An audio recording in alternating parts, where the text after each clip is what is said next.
शापित डायन।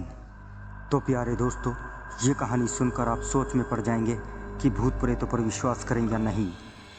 तो कहानी को सुनते रहिए, डर का मज़ा लेते रहिए और हमारे चैनल को सब्सक्राइब करना ना भूलें। चुड़ैल रानी। हम अपने हक के लिए कब तक उस डायन के डर से इस गुफा में बंद रहेंगे? हमें आवाज़ उठानी होगी, वरना वो डायन गांव वालों को उकसाकर हमारे खिलाफ ही कर देगी। अगर अभी हमने उसे नहीं रोका तो हमारी गिनती कम होने में ज़रा भी देर नहीं लगने वाली है। मेरी बात याद रखना। चुड़ैल रानी बिल्कुल सही कह रही है। वो अकेली डायन पूरे गांव वालों को हमारे खिलाफ भड़का रही है और तो और अपने जादू से उन सब का इलाज करती है। चुड़ैल रानी, इसलिए मैंने ये फैसला किया है कि परसों अमावस की रात है। इस अमावस की रात को हम पूरे गांव पर हमला करेंगे और उस डायन को हमेशा हमेशा के लिए ख़त्म कर देंगे। बाकी सब चुड़ैल एक साथ। हाँ, हम बदला लेंगे।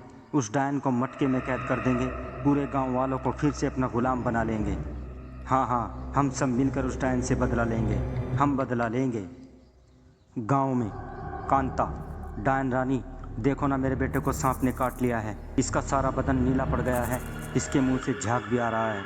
मैं आपके हाथ जोड़ती हूँ डायन रानी, मेरे बेटे को बचा लो। डायन रानी, अरे कांता, परेशान क्यों होती हो? मैं हूँ ना, कुछ नहीं होने दूंगी मैं तेरे बेटे को। ला अपने बेटे को मेरी गोद में लिटा दे। डायन रानी की बात मानकर कांता ने अपने बेटे को उसकी गोद में लिटा दिया। डायन रानी ने अपनी आंख बंद कर मंत्र पढ़ा और उसका सिर हिलाया तो वो होश में आ गया।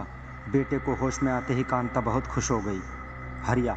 डायन रानी, आप कहाँ हैं? किसी को भेज देती तो मैं खुद ही आ जाता और बकरों को आपके घर भिजवा देता। आपने यहाँ आने का कष्ट क्यों किया? डायन रानी, हरिया, मैं इतने सालों से तुम्हारी दुकान पर आ रही हूँ और हर बार तुम मुझे यही कहते हो। अरे जब तुम इंसान लोग अपनी सब्जियाँ लेने खुद बाज़ार जाते हो तो फिर मैं अपना खाना लेने खुद बाज़ार क्यों नहीं आ सकती? बोलो भला। हरिया डायन रानी की ये बात सुनकर ज़ोर ज़ोर से हंसने लगता है। शंभू, कोई मेरे घर की आग बुझा दो, मेरा नया घर जल रहा है। डायन रानी, मेरी मदद करो, मेरे घर की आग बुझा दो। अगले हफ्ते मेरी बहन की शादी है, अगर कुछ नहीं किया तो मेरी बहन का घर बसने से पहले ही टूट जाएगा। डायन रानी, मैं कुछ नहीं कर सकती हूँ, तुम्हें तो पता ही है मेरा जादू आग पर काम नहीं करता है।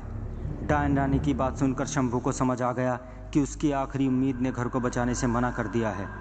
शंभू से जब ये सदमा बर्दाश्त नहीं हुआ तो वो बिलखते हुए अपने जलते हुए घर के अंदर चला गया और ज़ोर ज़ोर से चीखने लगा, क्योंकि वो खुद भी आग की चपेट में आकर जलने लगा था। अमावस की रात। डायन रानी, बड़ी तेज़ भूख लग रही है। बहुत दिनों के बाद इन ताज़ा बकरों का खून पीऊँगी, मैं फिर से जवान हो जाऊँगी। अगले ही पल डायन ने अपने गले से पहना हुआ हरे रंग का हार उतार कर रख दिया। हार के उतरते ही डायन रानी फिर से अपने असली रूप में आ गई, बेहद डरावनी, मानो जैसे सूखे हुए कंकाल पर मांस का लोथड़ा चिपका दिया हो। डायन रानी का भयानक रूप देखते ही बकरे भी डर के मारे झटपटाने लगे, लेकिन डायन रानी ने एक झटके में बकरों को पकड़ लिया और अपने नुकीले दांत चुभाकर बकरों का खून पी गई। बकरों का खून पीने के बाद डायन रानी ने अपना हार दोबारा पहनना चाहा, लेकिन वह हार चोरी हो चुका था। डायन रानी, मेरा हार किसने चुरा लिया? मैंने तो यहीं रखा था, फिर कहाँ जा सकता है? अगर वो हार मैंने नहीं पहना तो अनर्थ हो जाएगा। चुड़ैल रानी, खुशी मनाने का ये वक्त सही है। अभी हमने बस उस डायन का हार चुराया है, लेकिन उसे जान से मारना अभी बाकी है। इसलिए ये मत समझना कि हम लोग ये लड़ाई जीत चुके हैं। चुड़ैल रानी बिल्कुल सही कह रही है। आज रात अमावस की रात है। आज उसकी शक्तियाँ हमसे बहुत ज़्यादा होंगी, लेकिन उसके पास इस हार के ना होने से वो अपनी हिफाजत नहीं कर सकती है। चुड़ैल रानी, तो चलो अब गांव वालों को अपनी शक्तियाँ दिखाते हैं और फिर से पूरे गांव को अपना गुलाम बनाते हैं। चुड़ैल रानी बाकी चुड़ैलों के साथ मिलकर पूरे गांव को चारों तरफ से घेर लेती हैं और अपने मुंह से आग उगलते हुए पूरे गांव को जलाने लगती हैं। गांव वाले भी मौत के डर से चीखते हुए इधर उधर भागते हैं। चुड़ैल एक एक करके उड़ती हुई नीचे आती और ज़मीन से गांव वालों को उठाकर ऊपर हवा में ले जाती और फिर उनका मांस खाती और बचे शरीर को वापस नीचे ज़मीन पर फेंक देती। इतने में वहाँ डायन रानी आ जाती है। डायन रानी, मैं कहती हूँ इन गांव वालों को परेशान करना बंद करो, वरना मैं तुम्हें मौत के घाट उतार दूंगी। चुड़ैल, अरे मेरी मौत का छोड़, तू अपनी मौत का देख। तुम्हारा हार तो अब मेरे पास है, फिर तो तू खुद की जान की हिफाजत कर ले मेरी बहना। डायन रानी, बहन मत बोल मुझे, मैं तेरी बहन नहीं, तेरी मौत हूँ, जिससे तू अब ना तो छिप सकती है और ना भाग सकती है। तुझे क्या लगा था तू मेरा हार चुरा लेगी तो मेरी शक्तियाँ कमज़ोर पड़ जाएंगी? नहीं, वो हार तो बस मेरे असली रूप को छुपाता है, मेरी शक्तियों को कमज़ोर नहीं करता। समझी चुड़ैल रानी? डायन रानी की बात सुन चुड़ैल रानी भी अपने मुंह से आग उगलते हुए लोगों को जिंदा जला रही थी। अब एक तरफ चुड़ैल रानी अपनी बची कुची चुड़ैलों के साथ होती है और दूसरी तरफ डायन रानी जो कि गांव वालों की जान बचाने के लिए चुड़ैल रानी से लड़ रही होती है। चुड़ैल रानी, जो लोग अपनी मौत के डर से तेरे पीछे छिपे हैं, वही लोग तेरा असली रूप देखने के बाद तेरे से दूर भागने लगेंगे। इतना कहकर चुड़ैल रानी अपने पैरों के नीचे डायन रानी का हार कुचलकर तोड़ देती है। हार के टूटते ही डायन रानी वापस से अपने असली रूप में आ जाती है, जिसे देखकर गांव का एक भी इंसान उससे दूर नहीं भागा, बल्कि डायन रानी के पीछे हिम्मत से खड़ा रहा। डायन रानी, तूने हार को तोड़कर मुझे श्राप से मुक्त कर दिया।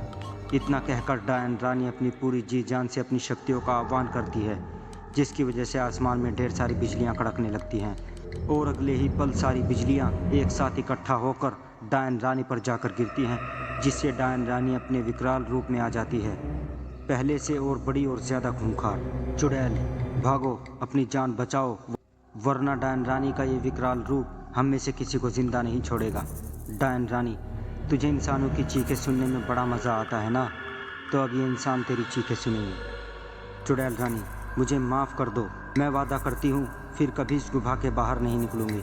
तू तो मेरी छोटी बहन है ना, अपनी दीदी को माफ़ नहीं करेगी? डायन रानी, दीदी, आज जब मरने की बारी आई तो रिश्ता याद आ गया।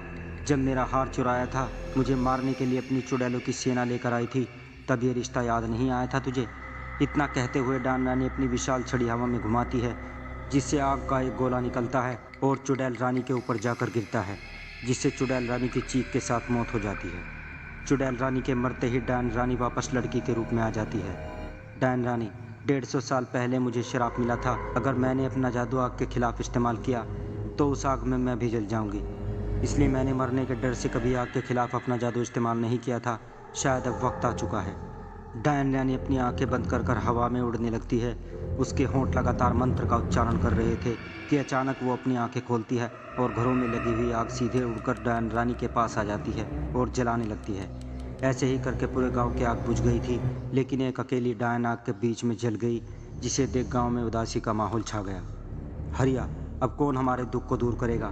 कौन हमारे बच्चों की हिफाजत करेगा? उन्हें अच्छी बातें बताएगा? तभी एक ज़ोरदार बिजली चमकी और हल्का सा डायन रानी का चेहरा दिखाई दिया। हरिया खुशी से, हुर्रे, डायन हमारी रक्षा करने के लिए वापस आ गई है। तो प्यारे दोस्तों, कहानी कैसी लगी कमेंट बॉक्स में ज़रूर बताएं और हमारे चैनल को सब्सक्राइब ज़रूर कर दें। बहुत बहुत शुक्रिया।